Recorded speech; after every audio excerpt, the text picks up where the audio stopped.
What if I told you that the most arrogant person you've ever met, the one who made you feel small, who talked over you, who never once admitted they were wrong, deep down, they feel more inferior than almost anyone you know? Stay with me on this one, because what you're about to learn today might completely change the way you see narcissism, arrogance, and honestly, the way you see yourself. Over 100 years ago, a brilliant psychologist named Alfred Adler uncovered something that most people still don't understand. He discovered that the loudest person in the room is almost always the most afraid. And today, we're going to go deep, really deep, into why that is, what it means for you, and how you can finally free yourself from the grip that arrogant and narcissistic people have on your life. This is BrainFactPsych, psychology of your mind and soul, and this one is going to stay with you for some time. Let me tell you about someone. We'll call him David. David was 43 years old when he walked into a therapist's office for the first time in his life.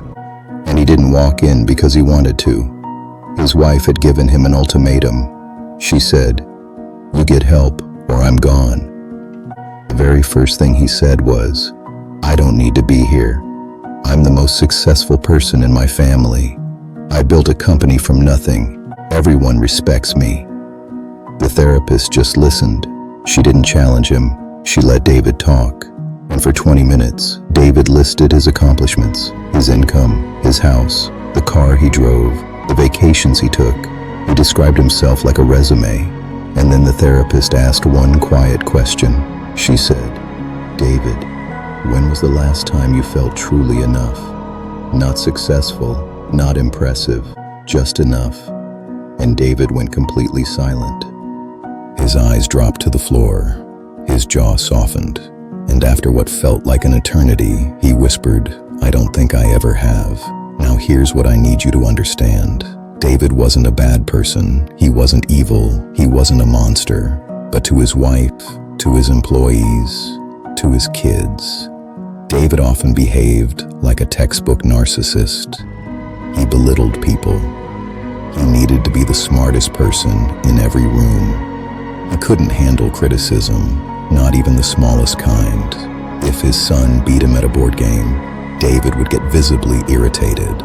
If a coworker received a compliment, David would find a way to redirect the conversation back to himself. And all of it, every single behavior, was a mask covering something he had carried since he was 7 years old. And this is exactly what Alfred Adler predicted over a century ago. Adler was born in 1870 in Vienna. He grew up alongside Sigmund Freud. In fact, Adler was one of the original members of Freud's inner circle. While Freud was focused on sexual drives and unconscious desires, Adler looked at something far more universal. He looked at the feeling of being less than. Adler noticed that every human being, every single one of us, starts life in a position of helplessness. Think about it. When you were born, you couldn't feed yourself. You couldn't walk. You couldn't protect yourself. You were completely dependent on others to survive. And according to Adler, that experience of being small and powerless in a world of big and powerful people leaves a mark on your psyche. He called this the inferiority feeling, and he said it's normal. It's healthy even. Because this feeling of not yet being enough is what motivates us to grow, to learn, to strive, to become. Adler called that striving for superiority. He didn't mean it in a toxic way. He meant the natural human desire to improve, to overcome, to move from a place of weakness to a place of strength. But here's where it gets full. Something breaks. The natural motivation to grow gets twisted. It becomes distorted, and instead of genuine self-improvement, the person develops what Adler called an inferiority complex, a deep, unconscious belief that they are fundamentally defective, and the inferiority complex doesn't just sit there quietly. Oh no, it fights back, it overcompensates. And that overcompensation is what we now recognize as narcissism and arrogance. This is what Adler called the superiority complex. And I need you to hear this clearly. A superiority complex is not the opposite of an inferiority complex. It's the direct result of it. The person who acts like they're better than everyone is actually drowning in the feeling that they're worse than everyone. The arrogance is the armor. The narcissism is the painkiller. And modern neuroscience is now confirming what Adler understood intuitively. A 2023 study published in the journal Cerebral Cortex examined what happens in the brain during social comparison when you measure yourself against others. And the findings are stunning. When participants were told they perform worse than a peer, there was a significant spike in activity in the anterior insula and the dorsal anterior cingulate cortex. These are pain regions. The brain processes social inferiority the same way it processes physical pain. Let that sink in. When someone makes you feel less than, your brain registers it as if you've been hurt physically. And for someone who grew up constantly being told they weren't good enough, constantly being compared to a sibling, constantly being criticized, that pain pathway gets carved deeper and deeper until it becomes the default. Now here's what Adler didn't have the technology to see, but absolutely predicted in his theories. 2024 study from the University of Amsterdam, published in Personality and Individual Differences, found that individuals who scored high on grandiose narcissism, the kind that looks like arrogance and self-importance, also showed heightened neural reactivity in threat detection regions of the brain. Their amygdala, the brain's alarm system, was essentially on high alert all the time, even in safe social situations. And this brings us to something even deeper, something that Adler spent the second half of his career exploring. Let me tell you about David again. Remember David, the man who couldn't feel enough? When David was 7 years old, his father lost his job. And instead of dealing with his own shame, David's father took it out on his family. He became critical, volatile, and emotionally abusive. Nothing David did was ever good enough. If David brought home an A, his father would say, "You probably cheated." David learned something devastating in those years. He learned that love had to be earned through achievement. And he learned that being ordinary, being average, being just a kid was dangerous. Now Adler identified 3 childhood conditions that are most likely to create an inferiority complex. The first is organ inferiority, or physical limitation. Adler himself suffered from rickets as a child and nearly died of pneumonia at age 5. He knew firsthand that growing up with a physical disadvantage can intensify the feeling of inadequacy. The second is neglect. When a child is ignored, unseen, or emotionally abandoned, they internalize the message that they don't matter. And a child who doesn't matter to their parents begins to believe they don't matter at all. The third, and this is the one that surprises people, is pampering. Adler was one of the first psychologists to warn that overprotecting a child, giving them everything, shielding them from all discomfort, can be just as damaging as neglect. Because a pampered child never develops the ability to face challenges, and when life inevitably presents difficulty, they collapse. They haven't built the inner resources to cope, so they compensate with external displays of superiority. David's wound was neglect combined with conditional love, and by the time he was a teenager, his inferiority complex was fully formed. But it wasn't visible, because by then, the superiority complex had already taken over. I want you to picture a seesaw. On one side, there's a deep, heavy feeling of, "I'm not enough." On the other side, there's a loud, aggressive performance of, "I'm better than all of you."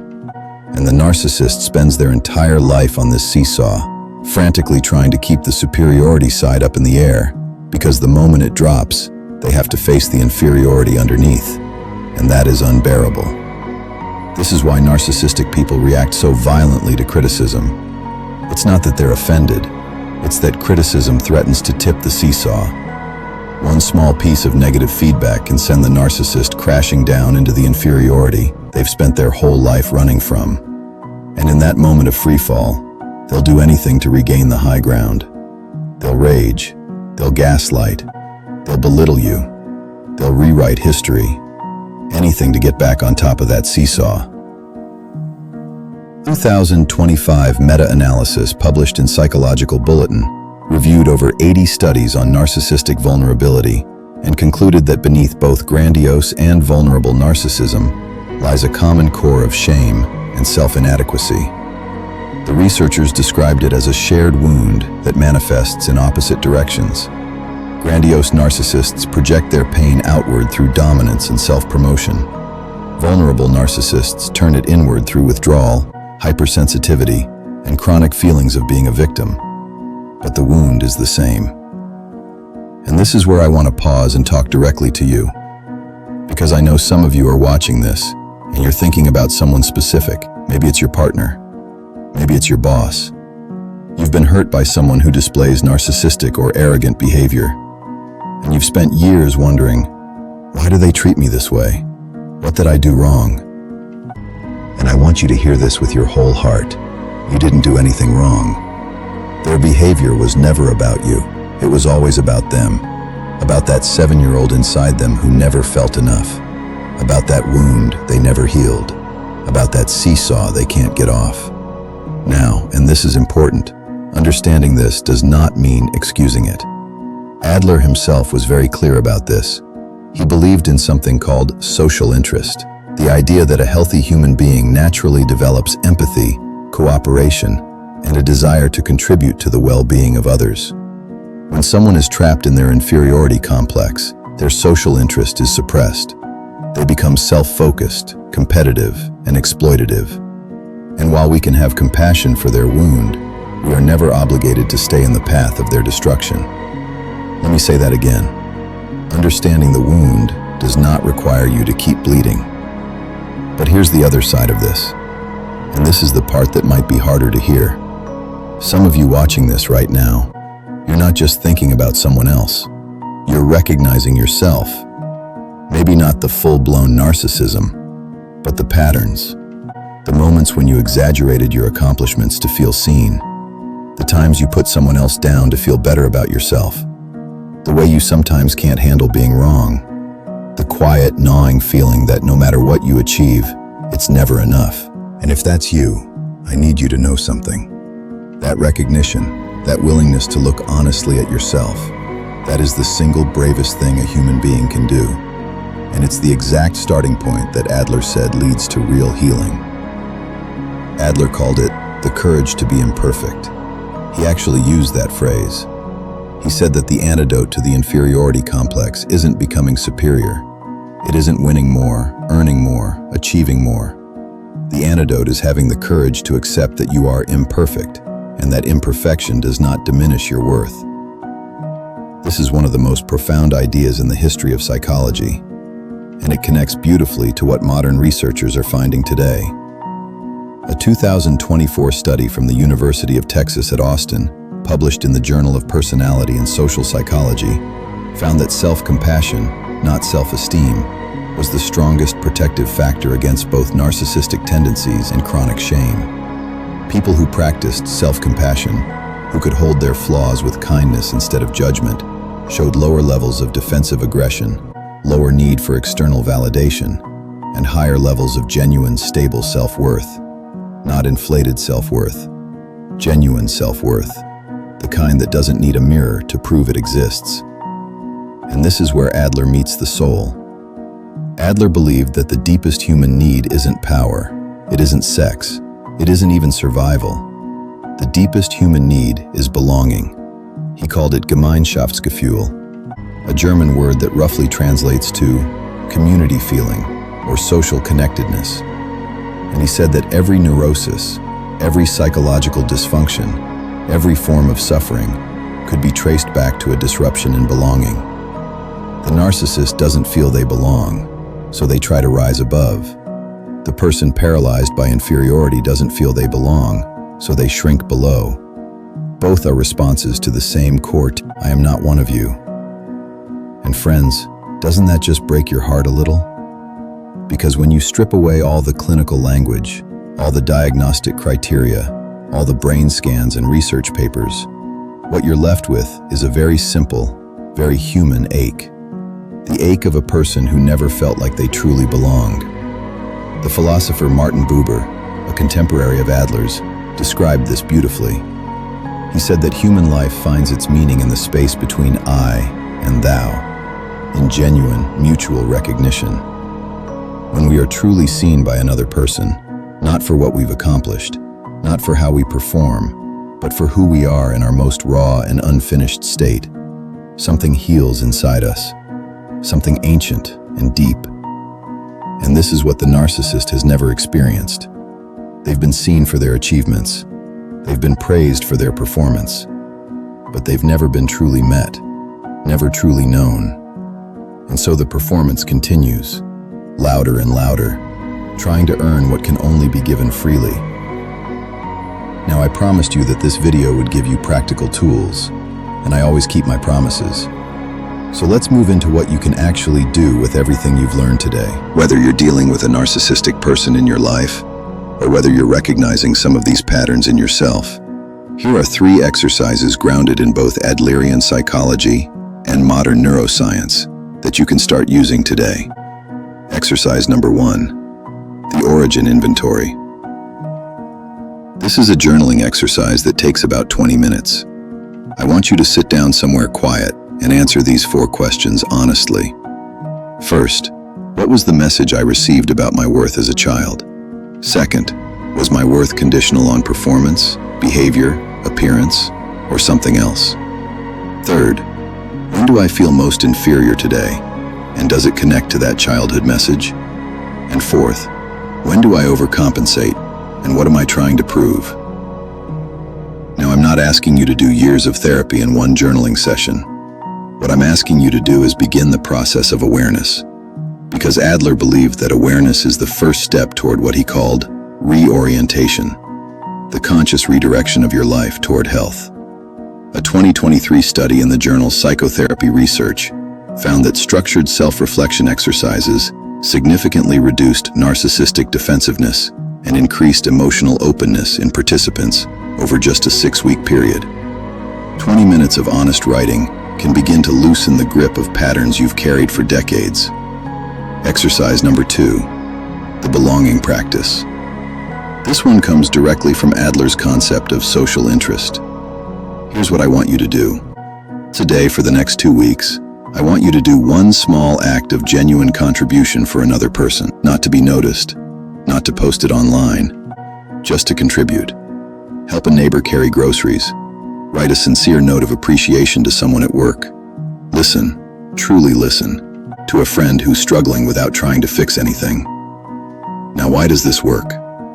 Because Adler discovered that the fastest way to break the inferiority-superiority cycle is to redirect your attention from yourself to others. When you contribute, when you serve, when you connect, you activate what modern neuroscience calls the caregiving system, a network involving the medial prefrontal cortex and the release of oxytocin that literally calms the threat response in your brain. A 2025 study published in Nature Human Behavior found that acts of pro-social behavior, giving with our expectation of return, reduced activity in the amygdala and increased connectivity between the prefrontal cortex and the ventral striatum.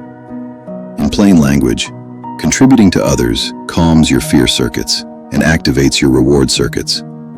It's one of the most powerful antidotes to both narcissism and inferiority that we know of. Exercise number 3, the mirror of compassion. This is the deepest one, and it might feel uncomfortable at first, but stay with me. I want you to stand in front of a mirror, look into your own eyes, and I want you to say, out loud, the following words. You are enough, not because of what you own, not because of what others think of you. You are enough because you exist. Now, I know this might sound simple, maybe even silly to some of you, but there's real science behind this. A 2024 study from the University of Exeter, published in Clinical Psychology Review, found that compassion-focused interventions, including mirror-based self-compassion exercises, significantly reduced shame-based cognition and increased emotional regulation in individuals with narcissistic and avoidant personality features. The researchers found measurable changes in cortisol levels and heart rate variability after just 8 sessions. Your body listens to the words you say to yourself. Your nervous system responds to the tone of your inner voice. And for many of you, the voice inside your head has been criticizing, judging, and demanding for as long as you can remember. This exercise begins the process of rewiring that voice. And I want to be honest with you. These 3 exercises aren't magic. They're seeds. You plant them today, you water them with consistency, and over time, they grow into something real and lasting. Healing the inferiority complex doesn't happen overnight, but it does happen. Adler saw it happen in hundreds of patients. Modern therapists see it happen every day, and it can happen for you. If Alfred Adler were sitting across from you right now, here's what I believe he'd say. He'd say, "You are not broken. You are not defective. You are a human being who experienced something painful, and you adapted the best way you knew how. The arrogance, the people-pleasing, the competitiveness, the withdrawal, whatever form your compensation took, it was your child mind's best attempt at survival. And it worked. You survived. But now you have a choice. You can keep running from the inferiority that lives in your chest like a cold stone. Or you can stop. You can turn toward it. You can hold it with the same gentleness you would hold a frightened child, because that is exactly what it is." Adler once said something that I think about often. He said, "The only normal people are the ones you don't know very well." Every single human being carries some version of this wound. Every one of us has felt the sting of not being enough. The question isn't whether you have an inferiority feeling. You do. We all do. The question is what you do with it. Do you let it drive you into a performance of superiority, or do you face it, befriend it, and let it become the doorway to a more honest and connected life? Let me leave you with one final thought about David. After 2 years of therapy, David went home one evening and sat down next to his teenage son. He didn't talk about work. He didn't try to teach a lesson or prove a point. He just sat there. And after a while, he said something he'd never said before. He said, "I'm sorry I've made you feel like you had to earn my love. You never did. You never had to." And his son looked at him, confused at first. Then something softened in the boy's face, and he said, "Thanks, Dad." That moment didn't fix everything. David still struggles. He still catches himself reaching for the old armor. But the seesaw is more balanced now. The mask comes off more often. And the little boy inside him who never felt enough is starting to believe that maybe, just maybe, he always was. And I believe the same is true for you. Whatever version of this story you carry, whether you're the one wearing the mask or the one who's been hurt by someone else's mask, I want you to know that there is another way. Adler showed us the wound. Modern neuroscience is showing us the healing and the courage to be imperfect, the courage to say, "I am enough," without a single accomplishment to prove it. That courage is available to you right now, today, in this moment. So here's what I'd love from you. If this video spoke to something real inside you, I want to hear about it. Drop a comment below and tell me your biggest takeaway. Was it the childhood wound? The seesaw? Tell me what landed. Because when you put it into words, it deepens the learning. It becomes yours. And if you know someone who needs to hear this, someone who's been dealing with a narcissistic parent or partner, or someone who's struggling with their own feelings of not being enough, share this with them.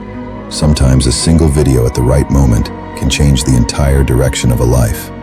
If you're not subscribed yet, I'd be honored to have you join this community. We go deep here. We don't settle for surface-level psychology. We explore the soul and the brain together.